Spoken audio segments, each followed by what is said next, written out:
Buongiorno e ben ritrovati con l'informazione flash di New Sicilia. Di seguito i titoli più importanti della mattina. In apertura la presentazione del piano di risanamento aziendale dell'AS. La Regione potrà procedere ora con l'erogazione di circa 46 milioni di euro.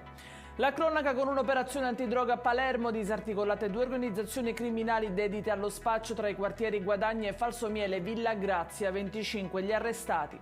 Un'altra operazione antidroga ha smantellato una piazza di spaccio nel quartiere San Cristoforo a Catania, 14 gli indagati. E rimaniamo a Catania dove due mamme non hanno fatto in tempo a raggiungere il pronto soccorso partorendo in casa grazie al supporto degli operatori della SEOS 118 Sicilia. È in chiusura un'operazione della Finanza Trapani, sequestrate 5 società e 3 supermercati a Marsala, misure interdittive hanno raggiunto 6 imprenditori.